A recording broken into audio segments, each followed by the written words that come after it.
Hello and welcome back. Update: Apex Predators has dropped, and boy did War Thunder have a lot of surprises up its sleeve after the dev server. Italy got both a Tornado and an F-16 ADF, which is just above and beyond what anyone expected.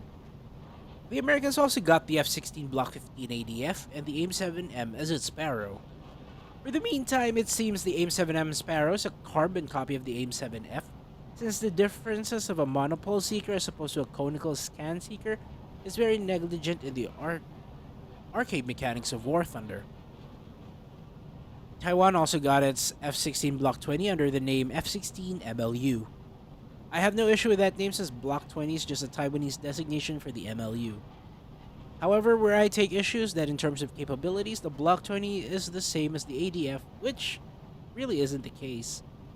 Today, let's take a look at the F-16A MLU and see what War Thunder gets wrong about it.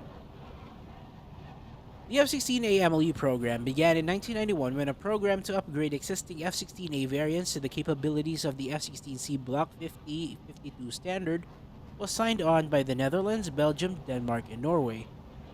This allowed them to have the capabilities of the F-16C Block 50-52 without overhauling their F-16 stocks or ordering new aircraft.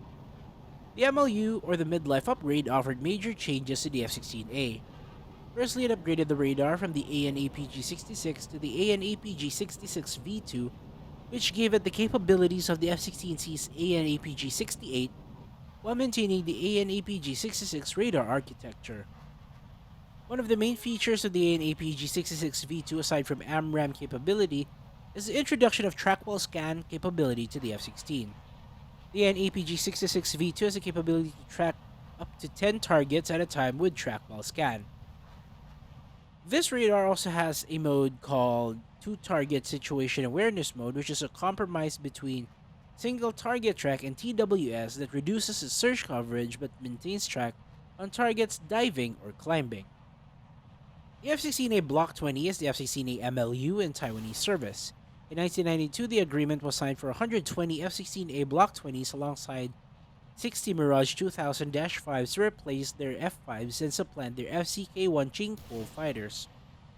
These F-16s, while AMRAAM capable, did not receive AMRAAMs until 2021 when the upgraded F-16C Block 7072s tested the AIM-120C7. Up until then, the F-16A Block 20s relied on Sparrows for their beyond visual range capabilities.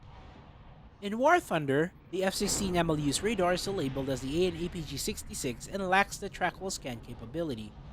Trackwell scan is a really useful tool even if you don't have AIM-54s, as it allows you to track targets without ringing up their RWR.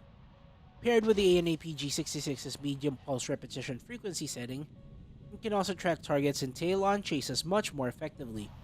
This is why the F-14s in-game have the HDN on their radar, because the AWG-9, AWG-10, and AWG-11 use high pulse repetition frequencies to maintain a strong lock head-on but a poor lock in a chase scenario.